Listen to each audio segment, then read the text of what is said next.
the Red Pill Sports and Entertainment Show, brought to you as usual by Open Source Self-Defense, Fitness, and Grappling. Alright guys, so today for our very first topic, our technical topic, we're going to be talking about the problems with Krav Maga. So the problems with Krav Maga are basically threefold. Number one is commercialization. Next is training method. And then lastly is context. Now when I say the problem with Krav Maga, I'm talking about in the respect to self-defense. So Krav Maga, unfortunately has the same problem that a lot of other martial arts run into, especially traditional martial arts, and that's commercialization. Due to the fact that people are trying to run their Krav Maga schools to make income, they're really having to water down the style of training that Krav Maga would be known for, or they are known for in Israel. That's number one. It's a lot like Kaiji Kimbo. Kaiji Kimbo was a very hard style. They used to have a saying in Kaiji Kimbo training that, class wasn't over until there was blood on the deck. Of course, once you have to start trying to make money and you're trying to market this to little kids and bully proof and things of that nature, all of a sudden, that method of training does not become commercially viable. And so commercialization ruins the effectiveness or the realness of Krav Maga. Next would be training method. To effectively train Krav Maga, you really have to be pretty brutal. And that kind of wear and tear on your body, if you're going to stay true to Krav Maga, in other words, you're not going to be an MMA gym that offers a Krav Maga program. You're not going to be, you're not going to have a boxing class or a Muay Thai class or a Jiu-Jitsu class and then offer Krav Maga and be basically an MMA school. The problem is that to train just straight Krav Maga and to train it at a speed or at a combat intensity that's going to make it effective, it's ridiculously brutal, okay? And I'm sorry, but most likely you're not going to keep a lot of people there.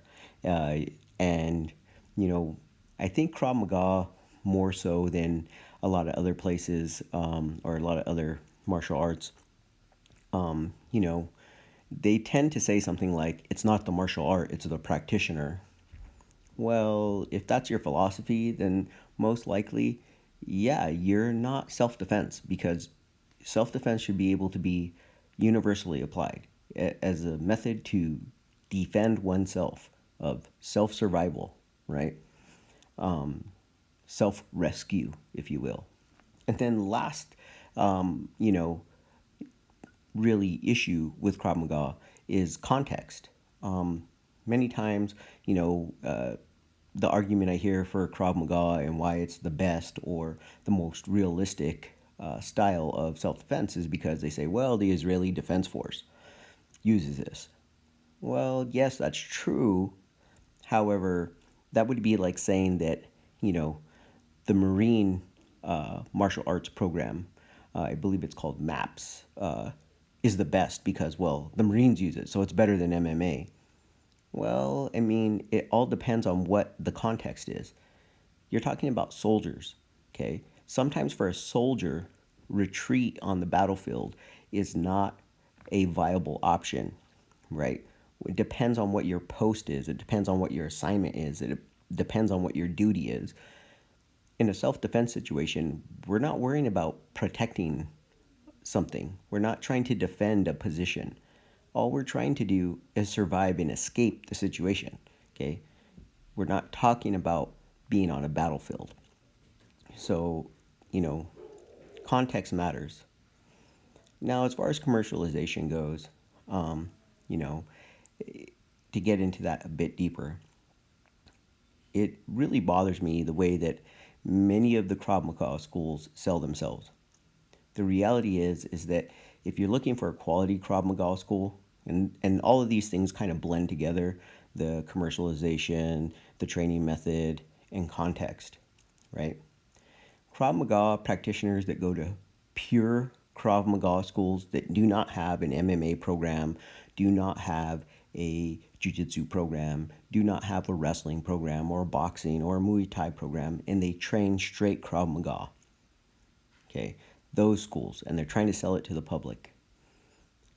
They're just ridiculous. They oversell their effectiveness.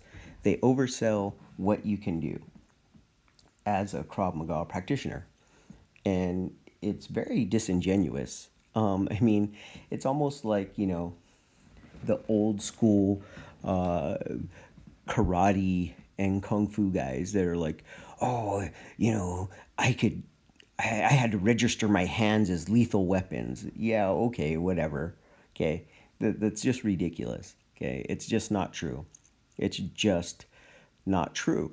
Okay, the reality is that if a Krav Maga school wants to be commercially successful as well as making their Krav Maga effective, they have to train somewhat like an MMA school, right? They have to almost have an MMA program.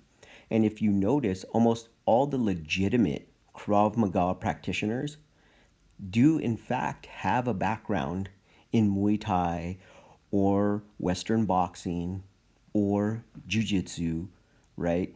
And they blend it all together, which makes it MMA, okay?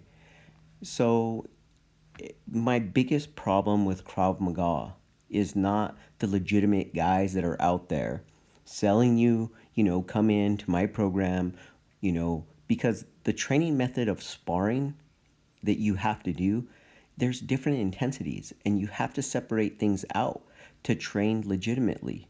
Okay? There has to be some rule set to train effectively, to get good. Everybody has a different learning curve, and everybody will basically gravitate towards the techniques that favor them. Okay? If you're a smaller guy, right? If you're a smaller person, I don't necessarily want to be heavy handed. Okay? It's kind of ridiculous for somebody who's 150 pounds, 5'5", right? To think, well, I think the best alternative for me to defend myself if a 6'2", 250-pound guy wanted to pick a fight with me is to blast him in the face. Really? That's my best option? I mean, to me, my best option is to make sure that he doesn't hit me in the head so he doesn't knock me out, right? And then maybe sweep him, get him onto the ground, right? So that I can escape. Throw him onto the ground, trip him onto the ground so I can escape. While he's busy trying to get up, I can run away. That sounds a lot more sensical than a 5-foot guy going, well, I think I'm going to blitz attack him and hope that my 150-pound punches are really going to rock a 150 or 250-pound 6'2" guy. Assuming I can reach his face as he's blocking and leaning back away from me, right? It's just an utterly ridiculous proposition.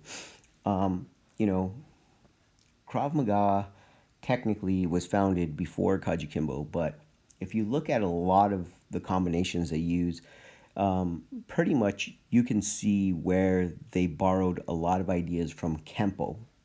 Okay, Kempo karate, was a very punch heavy, system, hand heavy, I guess you could say, and the whole concept was, as Bill Parker put it, as far as American Kempo, was that, hey, I'm going to strike and I'm going to basically make, I think he would call it like a sentence. Think of one punch as a word and a combination of strikes, a sentence. So he's going to create a sentence with strikes where they're going to, progress in a logical way, and one strike will lead into the next strike, right? And you see that same type of kinetic chain concept in Krav Maga, which is legitimate. It's a legitimate concept. I mean, it's the same concept that boxers use, right? They don't, they throw a left and a right. They throw the 1-2. They'll throw a 1-1-2. They'll throw a 1-2-3. They'll throw a 1-3-2, right? And they practice these different combinations in a purposeful manner and a purposeful pattern, right?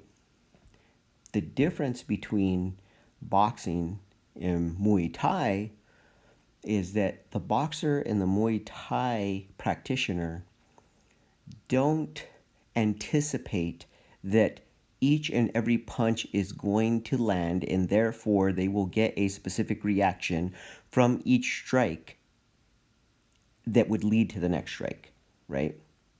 They don't believe that, okay? The difference is many Krav Maga instructors, okay, especially ones that do not go on and get a background in jiu-jitsu or Western boxing or Muay Thai and actually fight a few fights, do a couple grappling matches, okay? The coaches that really think that Krav Maga is legitimate, self-defense, all stand alone by itself, okay, never actually been in a real fight, okay, they think that those are realistic scenarios. Well, I'm gonna punch him in the face, and as he draws back from me, then I'll go to the groin, and then as he bends over because he's in pain from the groin, I come back up with this, and then my elbow, and then because he's bending over, I grab the back of his head, and I knee him in the face, and then he hits the ground, and as he hits the ground, I'm gonna stomp on his face and neck and kill him. Okay, it's just utterly ridiculous. Okay, that's not going to happen. Okay, that's not how people react when they're hit. Okay, all you have to do is watch a few boxing matches, watch a few MMA matches to see how people legitimately react when they get punched in the face. If you don't like that because you're saying, well, that's a trained fighter, and you're not going to be fighting a trained fighter most of the time, if that's your excuse, okay, then YouTube some street fights. People don't react that way, okay? Unless you land the clean blow that knocks somebody out, they do not behave in your choreographed, patterned idea of how somebody reacts to a punch or a kick. Okay, that is not how people react. And I'm going to say that I'm going to be completely honest and transparent here and admit that when I was younger, teenager, okay, I believed that. I believed that myth that, oh, well, I kick him to the stomach and that doubles him over. So I follow up with this combination and I hammer fist and I ridge hand and boom, I end the fight in 3 moves. That's just not the reality. It's just not the reality of how people react when they're hit. Okay? Other than the hit that makes the clean knockout. Okay? You make a clean knockout punch, that's a different story. However, that's much harder. It's easier said than done. I'll put it that way. And it's much harder than many martial artists that are the McDojo mentality, okay, tend to lead their customers or their clients to believe, okay? Next, the big problem with Krav Maga, again, when we're talking about training method and the brutality, is the psychology of Krav Maga. Again, this blends into the context. If I am a soldier and I know that killing people is part of my job, it's one thing to be so brutal as to poke somebody's eyeball out, grab them by the throat and rip it out, stomp on their head until there's blood gushing everywhere and their skull is crushed. And it's a completely different story to do that as a civilian because I'm quote unquote protecting myself. I just feel that Krav Maga's emphasis on quote winning the fight is just too much. So all in all, that's my problem with Krav Maga. Again, this isn't all Krav Maga schools, but unfortunately, it seems to be the vast majority now. Okay, it used to be that Krav Maga was very small, select set of people that were practicing Krav Maga. I think that, it is one of those styles where, because of context, it does belong on a battlefield. It doesn't really belong in civilian hands. Civilians just aren't going to train to, most of the time, to the intensity that they need to. Most of the time, most of these people who train Krav Maga train it at such a low intensity that when it actually comes time to use it, they're going to look like every other martial art, right? Or every other traditional martial art, such as Kempo fighters, such as Taekwondo fighters, and those that have not actually competed and actually taken punches.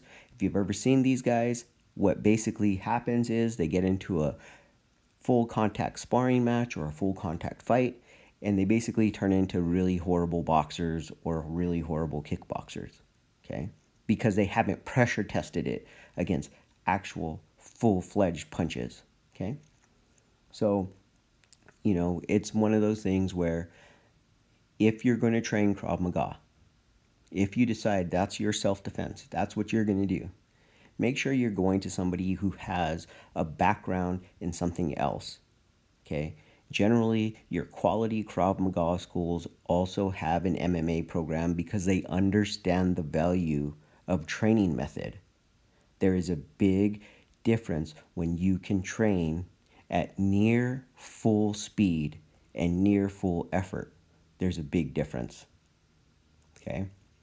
All right, guys, let's go ahead and move on. Let's see how many hates I get for this one. Okay, guys, red pill alert, red pill alert.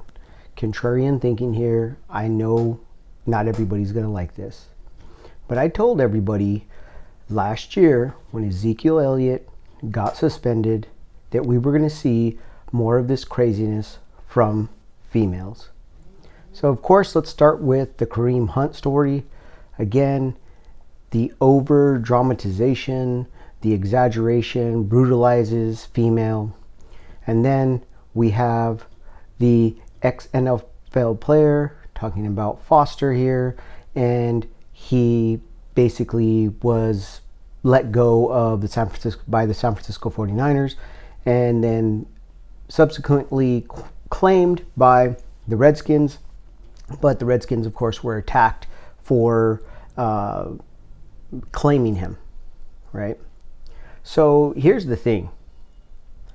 I told everybody that, we were going to see a lot more craziness from females when it came to NFL players when they suspended Ezekiel Elliott. And the reason why is because it's pretty simple mathematics. I mean, it's pretty simple logic. Here you have a NFL player that was accused of domestic violence. The investigation by 2 different police departments found that there was no evidence to support the charge. The NFL sent its own investigator. And remember that the NFL's burden of proof is not that of a criminal investigation. It's much, much lower. So it's pretty much just like, is there a likelihood? Is the witness credible? And if they find that the witness is credible and there's a 10%, 20% likelihood, then that's pretty much it. Then the investigator comes back and tells the NFL, yeah, there's a likelihood that, in fact, this happened. With Zeke, what you actually had happen was the investigator came back and recommended that there be no action taken. No action taken. Yet the NFL went ahead because of political pressures and suspended Ezekiel Elliott anyway. This was with proof that this female had threatened Ezekiel Elliott, had threatened his career, that she would ruin him for breaking up with her. So we know that this happens. Now let's move on to the Ruben Foster case. This is the same female that basically said that she lied to investigators, that it didn't actually happen, and that she fabricated the story. Okay. She did that, I think that was back in May. When they went through that investigation, what they found was that she, in fact, has a record of fabricating domestic abuse reports. And she's actually, I believe, done jail time for it, or for lying under oath, or something connected with it. She's done jail time.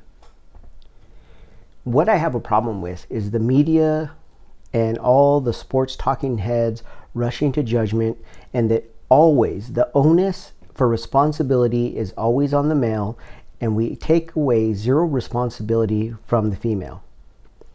Now, Stephen A. Smith went on with this rant about Ruben Foster and how he should be banned from the NFL for the rest of the season, if not lifetime, for being stupid. Not for his actual actions, but for being stupid. For even allowing this female to get close to him again. And here we have it once again. So the reason why I believe Stephen A. Smith did that is because these big media conglomerates, they have their own investigators. They can go look into things. They can find things out.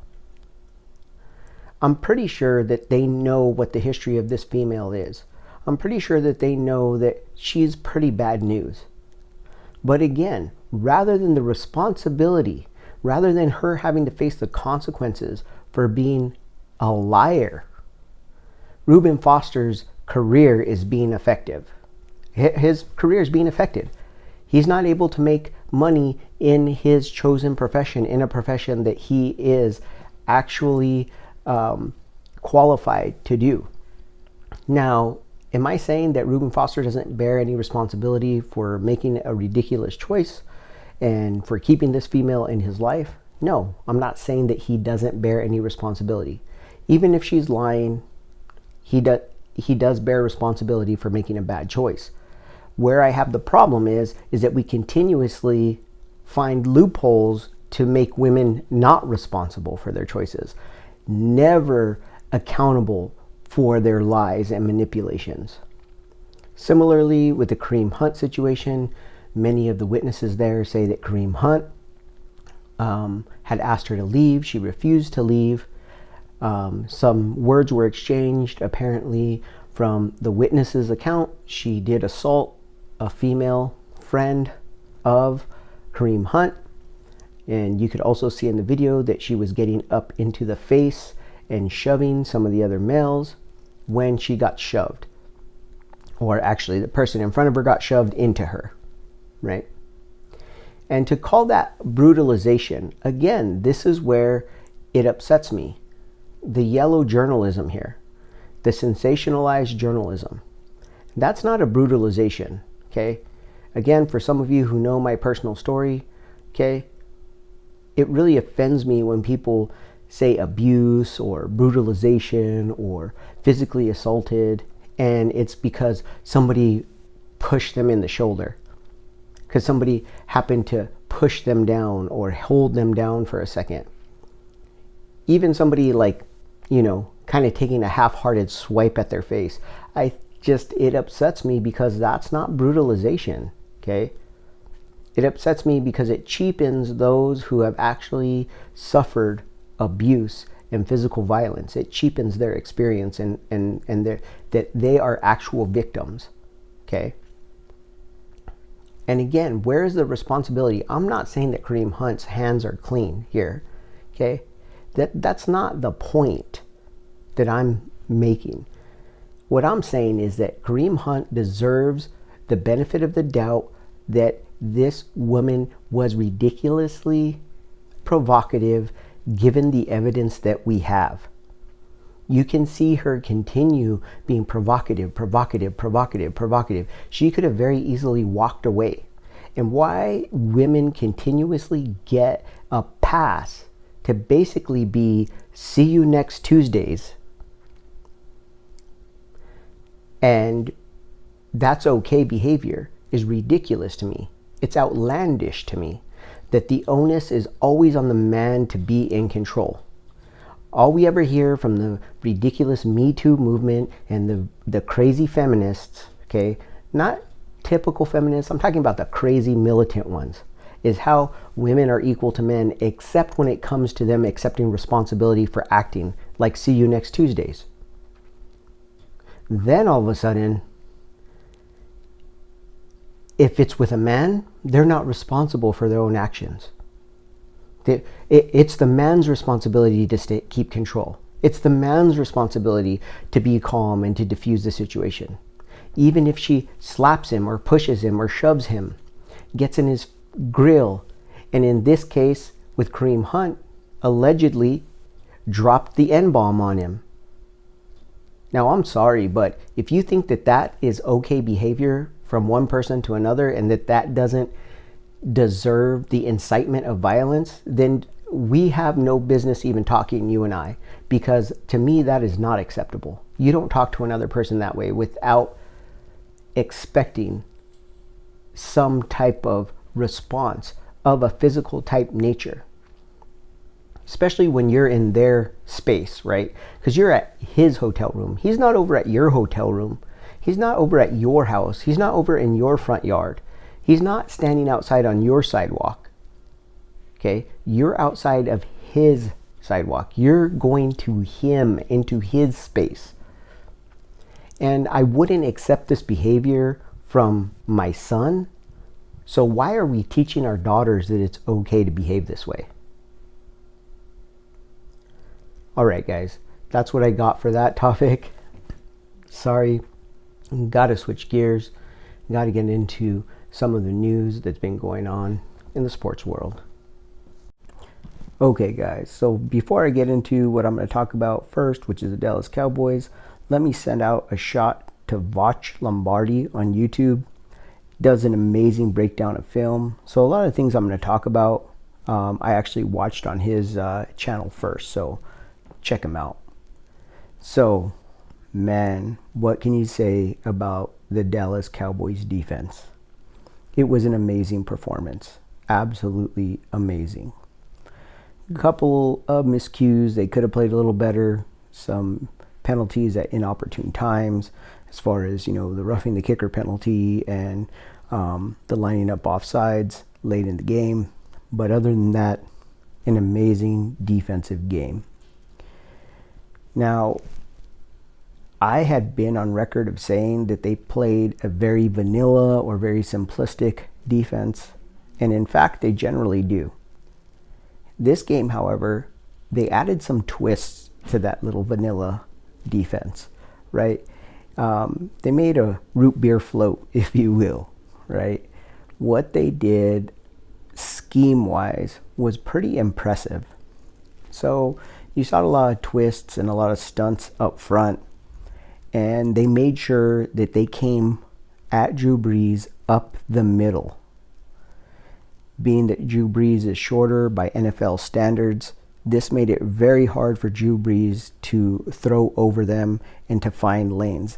They were very disciplined about rushing straight up the field rather than taking the roundabout type of rushing the passer that you usually see.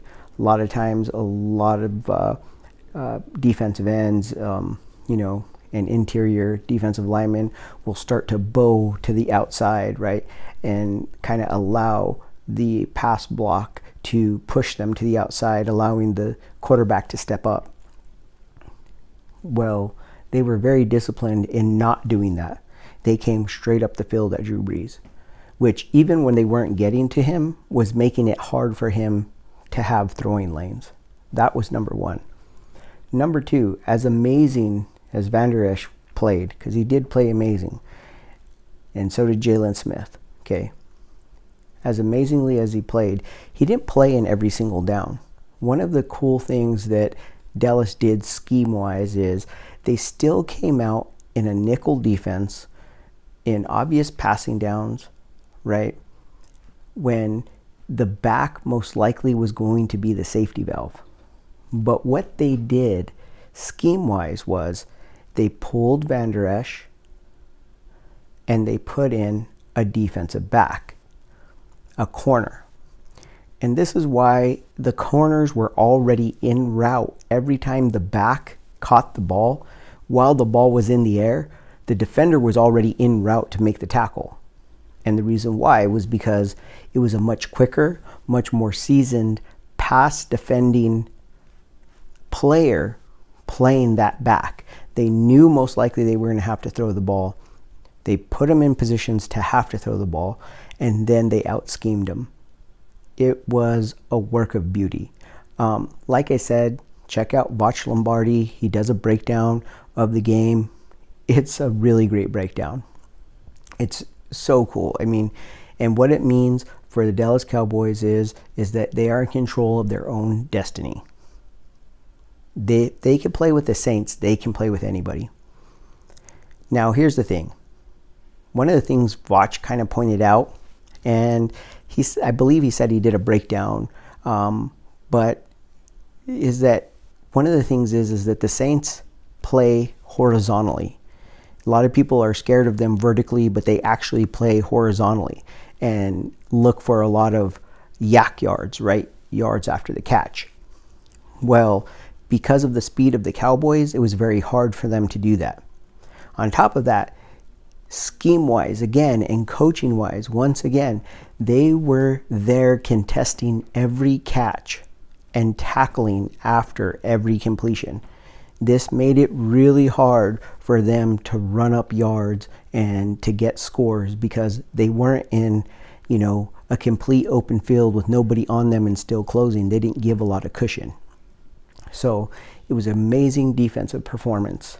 And I really feel like everybody should give the Cowboy coaching staff, a hand. Which brings us to our next point.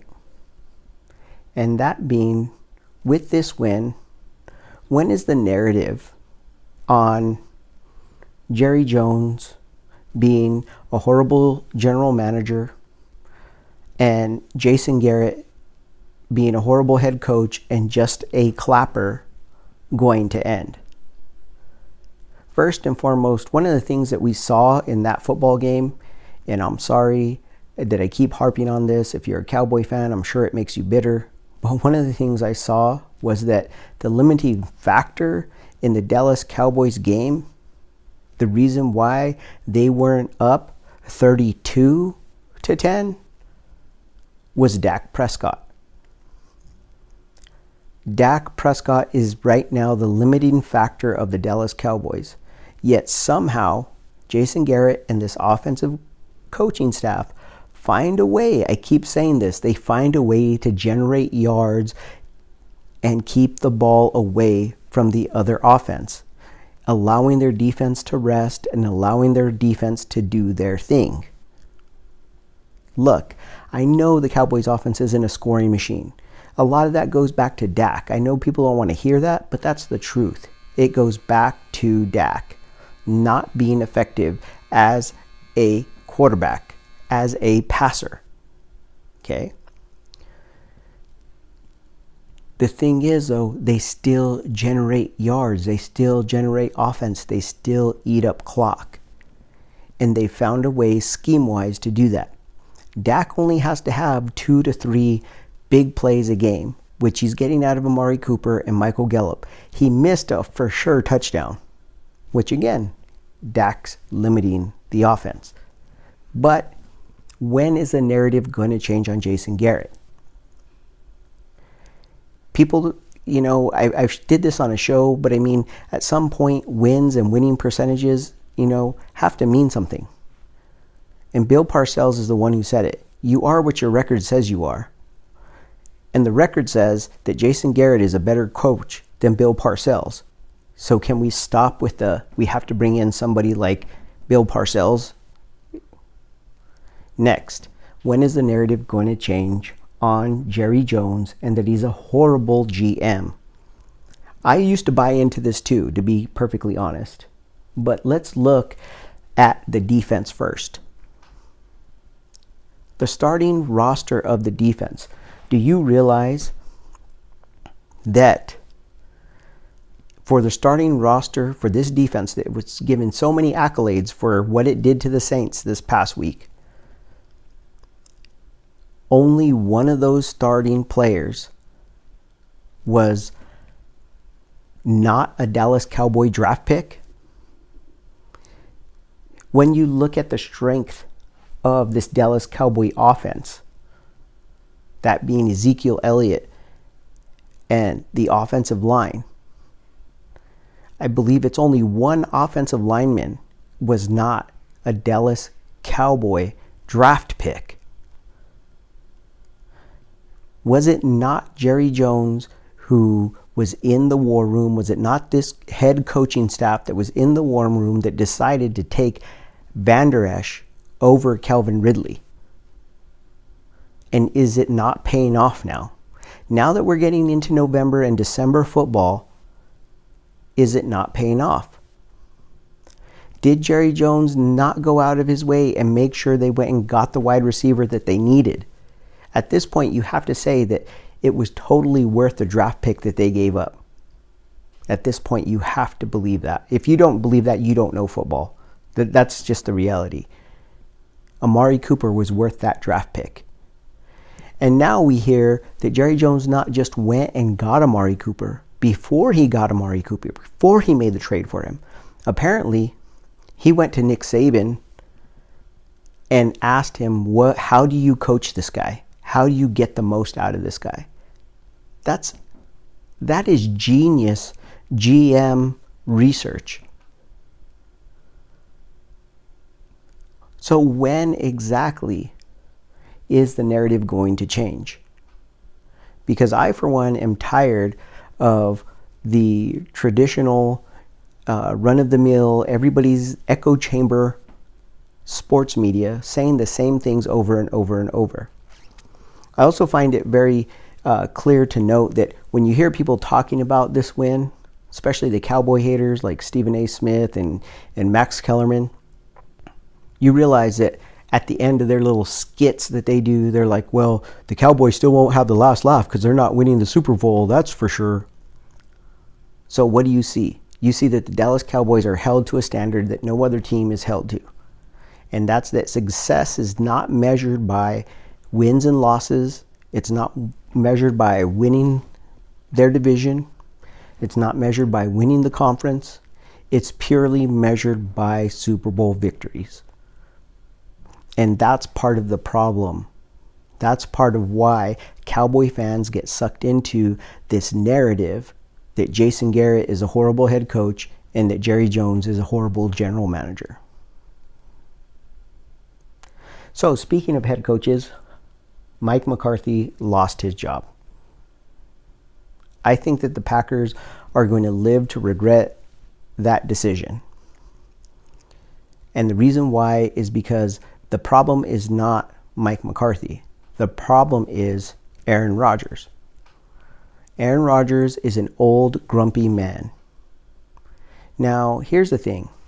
I've heard Colin Cowherd say that Aaron Rodgers is California coal and Mike McCarthy is Chicago cop. I think he's completely wrong. I think what you actually have is learned wisdom teacher Mike McCarthy and bitter old man that's past his prime and sad that he didn't marry the hot girl that he used to date. That's Aaron Rodgers. And more, Aaron Rodgers is going the way his career is following the same as Brett Favre. Aaron Rodgers has a lot of talent. He's super fun to watch. He sells tickets. But at the end of the day, Aaron Rodgers is looking out for Aaron Rodgers. And that's all there is to it. And I'm not saying there's anything wrong with that. I'm not judging him for that. But what I am saying is that that's going to limit the Packers' ability to win Super Bowls, to win playoff games. And the reason why is they have so much money wrapped up in him, they can't afford to pay the people that they need to pay. Aaron Rodgers is not interested in mentoring young wide receivers, young running backs, young tight ends, waiting for the development of an offensive line, a new center. He's not willing to do that. He doesn't want to do that. He wants to plug and play. I would not be surprised if Aaron Rodgers started pressing the Green Bay Packers for a trade in the offseason. and trying to go somewhere where he can win now. Now, where could he go where he could win now? There's a few places. He could probably go to Dallas and win now. I wouldn't want him as a Cowboy fan. I wouldn't want him. But he could go to Dallas and win now. He could possibly go to San Francisco, but they already have an investment in Jimmy G. So where else could Aaron Rodgers possibly land? Who knows? But the moral of the story is the Green Bay Packers are going to regret letting go of a very good head coach, a capable head coach, a head coach that's willing to take on these young players and teach them and develop them, a head coach that was willing to put up with the headache that is Aaron Rodgers. Okay, so with that takes us into the college football playoff scenarios. So first and foremost, I just want to say I think that, the committee got it okay. Not completely right in my opinion, but, close enough. I really feel like they were bailed out by Georgia, not being able to finish against Alabama, and by UCF's quarterback getting hurt. I understand why they wouldn't put UCF, in the playoff, but I still think that their ranking is completely jacked up. Based on what we've seen, I think UCF deserves the number 5 spot, if not the number 6 spot. I don't think that Ohio State should be ranked above UCF. I don't think Michigan should be ranked above UCF. And for those of you who have been listening, you know that I was pretty high on Michigan most of the season. So, I just think it's utterly ridiculous that, UCF can go on and win games and, other teams can lose games and they just can't move up the ranking. This brings me to, let's talk about the playoff. Here's the thing. The playoff needs to be expanded, and it needs to be expanded in such a way that it's healthy for the sport. Now, I've listened to Joe Klatt, and I may do a response video to his breakdown video of the playoff, but one of the things he talked about was how he's against the expansion, and he talks about how the debate gets convoluted enough at 3 and 4 slot, and that it, at the 7 and 8 slot, now it's getting even more convoluted and it's nonsense. And with that particular argument, I would agree. But that's exactly why I think they go to that argument. All those that are against the best ideas for college football, okay, is because they try to turn it in, it's like a straw man argument. They turn it into this all or nothing thing, and either you let in every single team or you put up with what we have. It's all or nothing. And I don't think that it has to be that way. Here's the thing. You could go to a 6-team playoff. You could give the 1 team and 2 teams byes. That would, pacify all of those talking heads out there that are like, well, it's only, why should the number 1 and number 2 ranked team be penalized and have to play extra games and this and this and this and, all this nonsense. Okay, fine. Let's pacify them. If you really are that much better, you really are Alabama, Clemson, if you really are that much better, we'll reward you by getting a bye. You get a bye in the first round.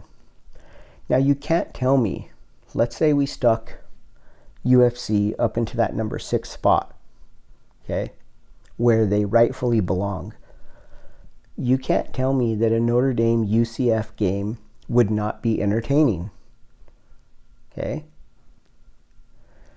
You can't tell me that a Georgia-Ohio State game wouldn't be eye-opening. You can't tell me that. You can't tell me that legitimately, as far as all the SEC fanboys go, that you really think Notre Dame's better than Georgia. I think that they've earned their spot. Okay, I don't think they deserve it. I said I think they've earned it. Okay, they've played a tough enough schedule and they've gone undefeated and they've earned it. Now UCF has to play the teams that are in their division. That's not their problem. Okay, but they've been ridiculously dominant, and therefore I think UCF has earned a number 5 ranking. That's what I believe. Actually, I think they've earned the number 4 ranking, if I'm being completely honest. But I would go with number 5 or number 6. I could understand why you would put them there. And I think that if you went to a 16 playoff, you could have UCF in there. Now, here's the thing. Long term, it's what's the best interest of the game. It's what's in the best interest of the game because it's in the best interest of the players. Look at Alabama, for instance. They're sitting on 2 quarterbacks that could start. But why do they stay at Alabama? Why do they stay at Alabama? Let's think about that. It's not because of loyalty, okay? Let's just throw that malarkey out the window. The reality is that the SEC is the power conference. It is the conference that has the most amount of eyes on it, okay? I mean, it's pretty much them, the Big Ten, and probably Notre Dame, Pac-12. Those are probably the 3 conferences, and then Notre Dame being an independent, that have the most amount of eyes on them, okay? And you know that if you're not playing for one of those schools, you're not going to get a shot at playing for a championship. You're not getting into the playoff. Let's just be real about it. You're not. No Mountain West team, okay? No MAC team, no WAC team, no Conference USA team is getting into the playoff. Ever. As long as it's the number 1 through number 4 team, there'll always be an excuse, okay? And they're all excuses that are never extended to the big power conference teams. It's only extended to the smaller conferences. And who does that end up hurting? It ends up hurting the player, because the schools already make multi-millions of dollars off of these kids. And this is a business. Let's stop pretending like it's not a business. It's a business. They're making plenty of money off of these kids. It's basically the farm league for the NFL. Allow these kids to showcase their talent in a playoff system. Look at the NCAA playoff, the basketball, March Madness. It didn't start off with every single team that's in there now. It didn't start off at 64 teams. Okay, it started off with a few teams, a handful, a little bit more than a handful of teams. And then it grew. And how was it able to grow and be legitimate? Because as players realized they didn't have to go to UCLA, they didn't have to go to Duke, they didn't have to play for Kansas, they didn't have to play for Kentucky, okay? They didn't have to play for Syracuse. They could go anywhere and play. And if they were good enough, their talents would be showcased in the tournament. I would be even willing to argue that we would not have Steph Curry in the NBA today was it not for the expansion, the eventual expansion of the NCAA playoff in basketball. And so it is time for the NCAA to man up and do what's best for these students. Do what's best for these kids. Because in effect, the NCAA for both basketball and football is basically a farm league for the professionals. And they need to start prioritizing these kids over these grown men coaches, right? And these grown CEO, that want these TV deals. And in the end, it will actually be more beneficial monetarily anyway to have a bigger playoff system. Okay, guys. And so lastly, of course, this past weekend, heavyweight championship of the world, WBC, I believe, boxing. Deontay Wilder versus Fury. This was a robbery of Fury. He put on a clinic, a boxing clinic on Wilder. Just really so disappointed, so disappointed. Seems like every time boxing has some kind of life, it finds a way to put its own foot in its mouth, finds a way to basically commit suicide, if you will. It's going to be really hard to get up for a heavyweight fight again, knowing that they can't get a simple score right. I mean, at most, you could argue that if you include the rounds that he got the knockdowns in, you could give Wilder maybe 4 rounds if you're watching that fight. But other than that, he should have lost that fight. And that's just a sad state of affairs.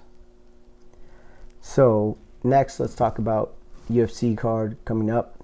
I believe it's 231. And let's talk about what is not really so much who's fighting in the sense that who's going to win, but what it means for the UFC going forward. So on the main card, one of the first parts of the main card, I think it's a second fight, is Alex Oliveira versus Gunnar Nelson. It's a welterweight belt. What does this mean for the UFC and both guys going forward? Well, it seems like both guys really need the win.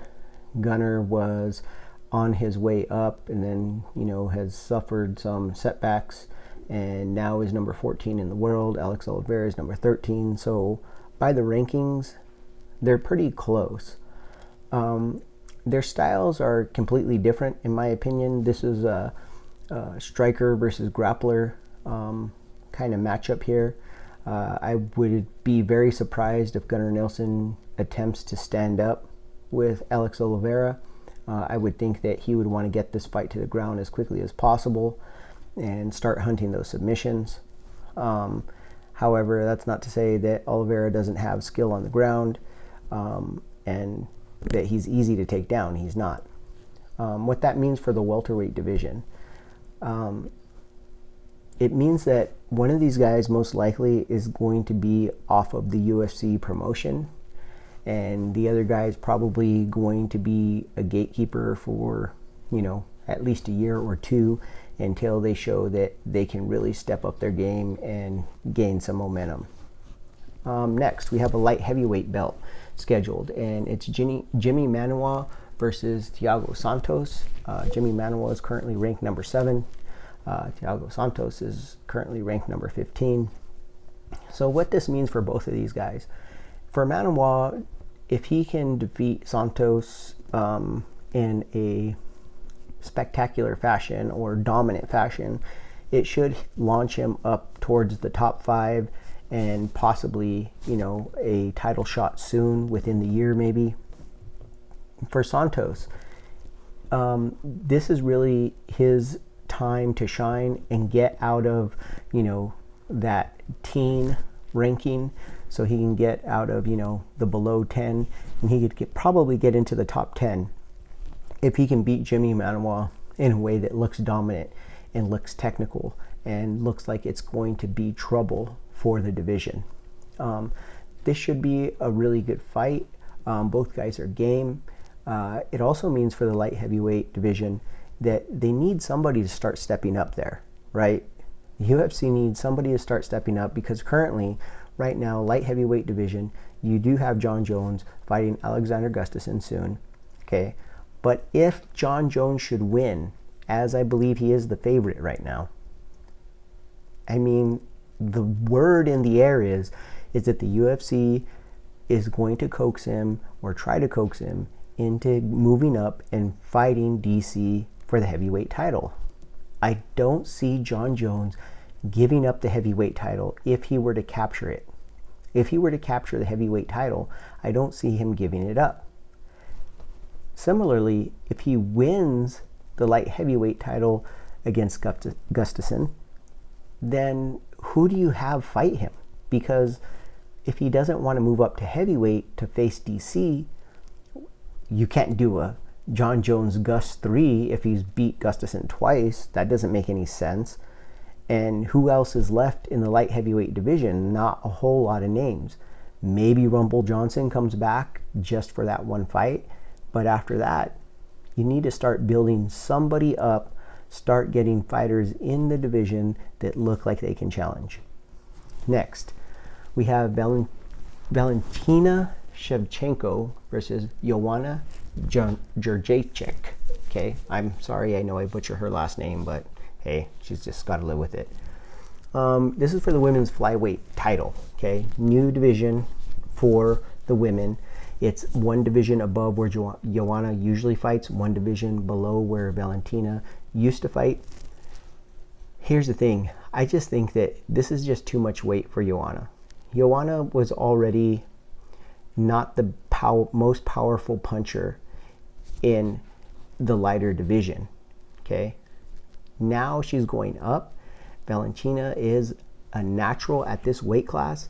I really see Valentina just destroying Joanna in this fight. I mean, maybe if Joanna might have a shot if she can get it to the ground, but to be honest, I've not seen enough of Joanna's jiu-jitsu to be confident that she could win the fight there. I haven't seen enough of her wrestling, haven't seen enough of her jiu-jitsu. Valentina, on the other hand, I have seen a lot of her jiu-jitsu, a lot of her wrestling, and it just doesn't look good no matter which way it goes. Here's the problem. You just opened up this flyweight division for the ladies. You have this one fight. I really feel like, the UFC is jumping into their one-star attraction fight right off the bat. I mean, they're kicking it off with a bang, but after this, what do? It looks kind of semi-downhill when it comes to moving the needle and getting pay-per-view buys. This is one of those ones where this could have been a standalone main event or not a standalone, but it could have been a main event rather than a co-main event. And you could have probably had Nico step in here. And if Nico were to have won, right, you have a platform that you're launching her off of that, to get her out to the masses. If Valentina were to have won, okay, she's still the big star. She's still the bigger name. You could still go to the Joanna fight next. So I really don't know that I like the marketing strategy here for the UFC and the women's flyweight division. But, I mean, I guess we'll have to wait and see. I guess that's why Dana gets paid the big bucks. But we'll see how that goes. And then let's talk about the main event. Still want to do a breakdown, standalone video for this fight because I'm super excited about it. That being said, let's talk about what, this featherweight title bout between Max Holloway and Brian Ortega mean for the UFC and for fight fans. So if you're a fight fan here, you kind of have to be rooting for Brian Ortega if you're a UFC fan and you're, want some fun things going on. And the reason why is that Brian Ortega, of course, if he were to win and to beat Max Holloway, there's some cool matchups still in the featherweight division for Brian Ortega. If Max Holloway were to win, the next few matchups that you see down the road in the division are pretty much reruns of what we've already seen. Also, Max, he has had some trouble making weight. He had trouble making weight for the last fight.